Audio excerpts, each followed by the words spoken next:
ماہ شعبان کے پہلے جمعہ کے دن سب لوگ صرف ایک سورت پڑھ لیں، تقدیر اور نصیب بدل جائے گا۔ بسم اللہ الرحمن الرحیم۔ محترم ناظرین، شعبان المعظم کے مبارک مہینے کا مبارک دن آ گیا۔ جمعے کا دن تمام دنوں سے افضل ہے اور اس دن نبی کریم صلی اللہ علیہ وآلہ وسلم کے نام کا وظیفہ بہت ہی خاص اور مجرب ہے۔ ماہ شعبان کو شعبان کہنے کی وجہ یہ ہے کہ شعبان شعیب یہ شعب سے ماخوذ ہے، جس کا معنی نکلنا، ظاہر ہونا، پھوٹنا۔ چونکہ اس مہینے میں خیر کثیر پھوٹتی پھیلی ہے اور بندوں کا رزق تقسیم ہوتا ہے اور تقدیریں بدل جاتی ہیں، اس وجہ سے اس مہینے کا نام شعبان رکھ دیا۔ شعبان اسلامی سال کا آغاز 8واں قمری مہینہ ہے، جس کا نام ہی خیر و برکت کی تقسیم، انعامات، زبانی عطا یا الہی کی فراوانی پر دلالت کرتا ہے۔ شعبان تشعب سے ہے،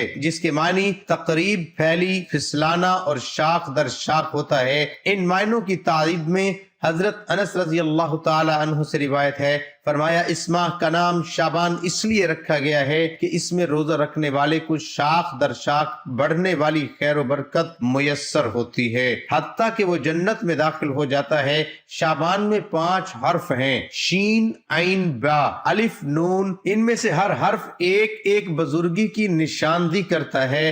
شین کا اشارہ شرف کی طرف ہے، عین بلندی کی طرف اشارہ کرتا ہے، بے سے مراد بر یعنی نیکی ہے، الف سے مراد الفت اور نون کا حرف نور کی جانب اشارہ کرتا ہے۔ یہ 5 انعامات اس ماہ شعبان میں اللہ کی جانب سے بندوں کو عطا کیے گئے ہیں۔ حبیب خدا صلی اللہ علیہ وآلہ وسلم کا ارشاد عالی ہے، شعبان میرا مہینہ ہے۔ ماہ شعبان کو رسول اللہ صلی اللہ علیہ وآلہ وسلم نے اپنا مہینہ قرار دیا ہے اور اس کو اپنی جانب منسوب کیا ہے۔ اس کے بعد شعبان کے دیگر فضائل ذکر کرنے کی حاجت نہیں رہتی، کیونکہ جو مہینہ حضور صلی اللہ علیہ وآلہ وسلم کا ہوگا وہ عظمت و بزرگی میں بھی غیر معمولی مقام رکھتا ہوگا۔ حضرت صلی اللہ علیہ وآلہ وسلم سے دریافت کیا گیا کہ روزوں میں بہتر روزے کون سے ہیں؟ آپ صلی اللہ علیہ وآلہ وسلم نے فرمایا، شعبان کے روزے رمضان کے روزوں کی تنظیم کے لیے۔ حضرت اسامہ بن زید رضی اللہ تعالی عنہ فرماتے ہیں کہ میں نے حضور صلی اللہ علیہ وآلہ وسلم سے عرض کیا، اے اللہ کے رسول، آپ شعبان کے مہینے میں جتنے روزے رکھتے ہیں میں نے آپ کو کسی اور مہینے میں اتنے روزے رکھتے نہیں دیکھا۔ آپ صلی اللہ علیہ وآلہ وسلم نے فرمایا، یہ رجب اور رمضان کے درمیان وہ مہینہ ہے جس سے لوگ غافل ہو جاتے ہیں اور اسی مہینے میں بارگاہ رب العالمین میں اعمال لیے جاتے ہیں، تو میں یہ چاہتا ہوں کہ جب میرے اعمال لے جائے جائیں تو میں روزے سے ہوں۔ حضرت صلی اللہ علیہ وآلہ وسلم نے فرمایا، شعبان کی بزرگی دوسرے مہینوں پر اس طرح ہے جس طرح مجھے تمام نبیوں پر بزرگی دی گئی ہے۔ حضرت انس بن مالک رضی اللہ عنہ سے روایت ہے کہ حضرت صلی اللہ علیہ وآلہ وسلم کے بزرگ اصحاب شعبان کا چاند دیکھ کر قرآن کریم زیادہ پڑھا کرتے تھے۔ مسلمان اپنے مال سے زکوٰۃ بھی نکالا کرتے تھے تاکہ غریب اور مسکین لوگ فائدہ اٹھا سکیں اور ماہ رمضان کے روزے رکھنے کے لیے ان کا کوئی وسیلہ بن جائے۔ حاکم لوگ قیدیوں کو بلا کر ان میں سے جو حد جاری کرنے کے لائق ہوتے تھے ان پر حد جاری کرتے تھے، باقی قیدی رہا کر دیے جاتے تھے۔ کاروباری لوگ بھی اس ماہ میں اپنا قرض ادا کیا کرتے تھے اور دوستوں سے جو کچھ وصول کرنا ہوتا وصول کر لیا کرتے تھے۔ جمعۃ المبارک کے روز حضور نبی اکرم صلی اللہ علیہ وآلہ وسلم پر درود پاک پڑھنے کے بہت زیادہ فضیلت ہے۔ حضور نبی اکرم صلی اللہ علیہ وآلہ وسلم نے خود جمعہ کے روز کثرت سے درود پڑھنے کا حکم فرمایا ہے۔ حضرت اوس بن اوس روایت کرتے ہیں کہ حضور نبی اکرم صلی اللہ علیہ وآلہ وسلم نے فرمایا، بے شک تمہارے دنوں میں سے جمعے کا دن سب سے بہتر ہے۔ اس دن آدم علیہ السلام پیدا ہوئے اور اسی دن انہوں نے وفات پائی اور اسی دن سور پھونکا جائے گا اور اسی دن سخت آواز ظاہر ہوگی۔ بس اس دن مجھ پر کثرت سے درود بھیجا کرو کیونکہ تمہارا درود مجھے پیش کیا جاتا ہے۔ جمعہ کے دن مجھ پر کثرت سے درود بھیجا کرو کیونکہ اس دن ملائکہ حاضر ہوتے ہیں اور جو شخص مجھ پر درود بھیجتا ہے اس کے درود سے فارغ ہونے سے پہلے ہی اس کا درود مجھے پیش کر دیا جاتا ہے۔ حضرت عبداللہ بن عباس رضی اللہ عنہما روایت کرتے ہیں کہ حضور نبی اکرم صلی اللہ علیہ وآلہ وسلم نے فرمایا، روشن رات اور روشن دن یعنی جمعے کی رات اور جمعے کے دن اپنے نبی پر کثرت سے درود بھیجا کرو۔ حضرت امام شافعی رحمت اللہ علیہ نے ایک بزرگ کو خواب میں دیکھا تو پوچھا اللہ تعالیٰ نے تم سے کیا معاملہ فرمایا؟ اس بزرگ نے جواب دیا مجھے بخش دیا، فرمایا اور اعلیٰ اعزاز عطا کیا۔ سب سے بڑی چیز یہ ہوئی کہ میرا کوئی حساب کتاب نہ ہوا۔ امام صاحب نے پوچھا وہ کیوں؟ انہوں نے جواب دیا کہ جو درود شریف میں پڑھتا تھا اس کی برکت سے یہ اعلیٰ اعزاز اور مرتبہ ملا، اور وہ درود شریف یہ ہے محمد صلی اللہ علیہ وآلہ وسلم۔ ناظرین، صبح اٹھتے ہی یہ وظیفہ پڑھ لینا، صبح اٹھو کوشش کرنا فوراً یہ وظیفہ پڑھ لینا۔ آپ چاہو تو اس وظیفے کو پورے دن میں کسی بھی وقت پڑھ سکتے ہو۔ یہ وظیفہ میری بہنیں میرے بھائی دونوں پڑھ لیں۔ یہ وظیفہ غیبی دولت کا ایک بادشاہ وظیفہ ہے۔ اس وظیفے کو پڑھنے والا اگر چاہتا ہے کہ اسے غیب سے پیسہ مل جائے، دولت مل جائے، ان کی عزت ہو، ان کو چاروں طرف سے پیسہ آنا شروع ہو جائے، تو یہ آج کا وظیفہ غیبی دولت کا طاقتور وظیفہ ہے۔ اس وظیفے کو آپ لوگ چاہو تو اپنے گھر میں پڑھ لو، چاہو تو دکان میں پڑھ لو، آفس میں پڑھ لو، جہاں چاہو پڑھ سکتے ہو، لیکن کوشش کرنی ہے کہ صبح اس وظیفے کو پڑھ لیں۔ اس وظیفے کو پڑھنے کا جو خاص وقت ہے وہ صبح کا ہے۔ اگر آپ چاہتے ہو کہ پورے دن میں آپ کو روزی ملتی رہے، رزق ملتا رہے، پیسہ ملتا رہے، رزق کے اسباب بنتے رہے، دولت آتی رہے، آپ کے گھر میں آپ کے کاروبار میں برکت ہو، پیسہ آنا شروع ہو، تو اس وظیفے کو صبح اٹھ کر جیسے ہی اپنے بستر سے کھڑے ہو جاؤ، ہاتھ منہ دھو لو اور فوراً پڑھ لو۔ اس وظیفے سے فائدے ہی فائدے ہیں۔ یہ وظیفہ شاید آپ نے اپنی زندگی میں کبھی نہ کیا ہو۔ یہ وظیفہ آپ کو گھنٹوں بیٹھ کر نہیں پڑھنا، منٹوں بھی نہیں پڑھنا، 30-40 سیکنڈ نکالنے ہیں، آدھے منٹ کا یہ پورا عمل ہے۔ یہ خاص عمل ان کے لیے ہے جو میرے بہن بھائی پریشان حال ہیں، وہ جمعے کے دن کا یہ وظیفہ لازمی پڑھ لیں۔ جو بالکل پڑھنا بھی نہیں جانتے، جن کو ایک لفظ بھی پڑھنا نہیں آتا، وہ بھی میرے ساتھ پڑھ سکتے ہیں، اور جو بہن بھائی پڑھنا جانتے ہیں وہ بھی ضرور پڑھیں، کیونکہ میں آپ کو اس کو پڑھ کر بھی بتاؤں گا تاکہ پڑھتے وقت غلطی نہ ہو۔ اللہ والو، تقدیر کو اگر فوری طور پر بدلنا چاہتے ہو تو یہ ویڈیو آپ نے بالکل سکپ نہیں کرنی۔ آپ کی انشاءاللہ اللہ بڑی سے بڑی حاجت، بڑی سے بڑی مراد، ایک دن کے اندر آپ کی حاجتیں بھی پوری ہوں گی، آپ کی پریشانی بھی دور ہوگی۔ اللہ پاک کے حکم سے ایک مرتبہ صحابی رسول حضرت ابو ذر رضی اللہ عنہ مسجد نبوی میں وارد ہوئے۔ اس وقت حضور نبی اکرم صلی اللہ علیہ وآلہ وسلم کے پاس جبرائیل امین آئے، جبرائیل علیہ السلام آئے ہوئے تھے۔ جبرائیل علیہ السلام نے کہا یا رسول اللہ صلی اللہ علیہ وآلہ وسلم، ابو ذر آئے ہوئے ہیں۔ سرکار دو عالم نے دریافت فرمایا اے جبرائیل، کیا تم ابو ذر کو پہچانتے ہو؟ جبرائیل نے عرض کیا یا رسول اللہ صلی اللہ علیہ وآلہ وسلم، ابو ذر آسمانوں میں زمین کی نسبت زیادہ مقبول ہے۔ اس کے 3 اعمال خداوند قدوس کو پسند آ گئے ہیں، ایک تواضع انکساری، دوسرا سورۃ اخلاص کی کثرت سے تلاوت، اور تیسرا حد سے زیادہ درود پاک کا پڑھنا۔ ناظرین، پہلے تو آپ لوگ اس ویڈیو کو مکمل دیکھ لیں، اس وظیفے کو آپ لوگ کہیں پر نوٹ کر لو۔ یہ وظیفہ اتنا آسان ہے کہ آپ لوگ اپنے دماغ میں بٹھا سکتے ہیں۔ ویڈیو دیکھتے ہی آپ کو یہ اس وظیفے کی مکمل سمجھ آ جائے گی۔ بالکل آسان سا وظیفہ ہے، کوئی چھوٹا بچہ بھی پڑھنا چاہے تو وہ بھی بڑی آسانی سے یہ وظیفہ پڑھ لے گا، کیونکہ یہ کوئی مشکل وظیفہ نہیں ہے۔ ناظرین، جمعے کے دن کا یہ وظیفہ اگر آپ کسی بھی وقت کی نماز کے بعد پڑھنا چاہیں تو پڑھ سکتے ہیں۔ صبح کے وقت اگر آپ کے پاس وقت نہیں ہے تو آپ ظہر، عصر، مغرب، عشاء کی نماز کے بعد بھی پڑھ سکتے ہیں۔ صرف 40-50 سیکنڈ کا، یہ زیادہ سے زیادہ 1 منٹ کا آپ نے وقت نکال لینا ہے، اطمینان سے بیٹھ جانا ہے، خاموشی سے ایک طرف وظیفہ پڑھتے وقت کسی سے بات چیت ہرگز نہیں کرنی۔ ان چیزوں کا آپ نے بہت زیادہ دھیان رکھنا ہے۔ ایسا نہیں ہے کہ آپ وظیفہ پڑھ رہے ہوں، ساتھ میں آپ لوگ ناشتہ کر رہے ہوں، لوگوں سے باتیں کر رہے ہیں، یا فون پہ باتیں کر رہے ہیں، یا فون دیکھ رہے ہیں۔ ایسا ہرگز نہیں چلے گا۔ پوری توجہ سے، پورے دل سے، اللہ پاک کی ذات پر یقین کرتے ہوئے آپ کو یہ وظیفہ پڑھنا ہے۔ ایک روز ابو جہل اور چند کافر ایک جگہ پر بیٹھے تھے۔ ایک سائل نے آ کر سوال کیا۔ انہوں نے سائل سے تمسخر کے طور پر کہا کہ تم حرم میں چلے جاؤ، وہاں حضرت علی رضی اللہ تعالی عنہ بیٹھے ہیں وہ تم کو بہت سا مال دیں گے کیونکہ وہ بڑے سخی ہیں۔ سائل یہ سن کر حضرت علی رضی اللہ تعالی عنہ کے پاس چلا آیا اور کہا اللہ مجھے کچھ مرحمت فرمائے، میں تنگ دست ہوں۔ اس وقت آپ کے پاس بظاہر کوئی چیز نہ تھی جو سائل کو دیتے، لیکن فراست سے جان گئے کہ کافروں کے تمسخر کے لیے اسے بھیجا ہے۔ آپ رضی اللہ تعالی عنہ نے 10 بار درود پاک اور ایک روایت میں 3 بار درود شریف پڑھ کر سائل کے ہاتھ پر پھونک ماری اور فرمایا ہتھیلی کو بند کر لے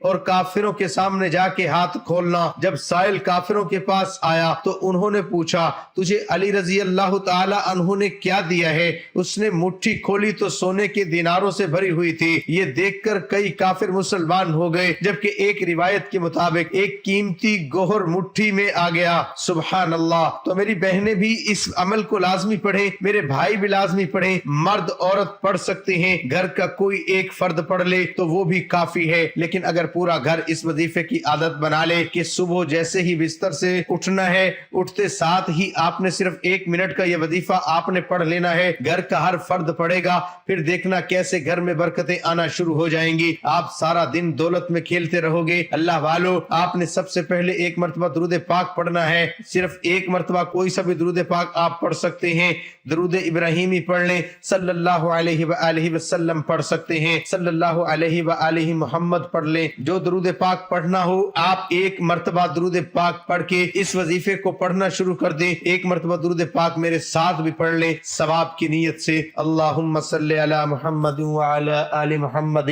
کما صلیت علی ابراہیم وعلی آل ابراہیم انک حمید مجید۔ اللہم بارک علی محمد وعلی آل محمد کما بارکت علی ابراہیم وعلی آل ابراہیم انک حمید مجید۔ حضرت ابراہیم بن علی نے فرمایا کہ میں خواب میں حضور انور کے دیدار سے مشرف ہوا، میں نے دربار رسالت میں ادب سے عرض کی یا رسول اللہ میں آپ سے شفاعت کا سوالی ہوں۔ آقا نامدار صلی اللہ علیہ وآلہ وسلم نے فرمایا مجھ پر کثرت سے درود شریف پڑھا کر۔ سبحان اللہ۔ حضرت ابو العباس احد بن منصور رحمت اللہ علیہ کا جب انتقال ہوا تو اہل شیراز میں سے ایک بزرگ نے ان کو خواب میں دیکھا کہ وہ شیراز کی جامع مسجد میں کھڑے ہیں اور ان پر ایک خوبصورت جوڑا اور سر پر تاج ہے جو جواہر اور موتیوں سے لدا ہوا ہے۔ خواب دیکھنے والے بزرگ نے کہا یہ کیا ہے؟ انہوں نے کہا اللہ تعالیٰ نے مجھے بخش دیا ہے اور میری بڑی عزت کی ہے اور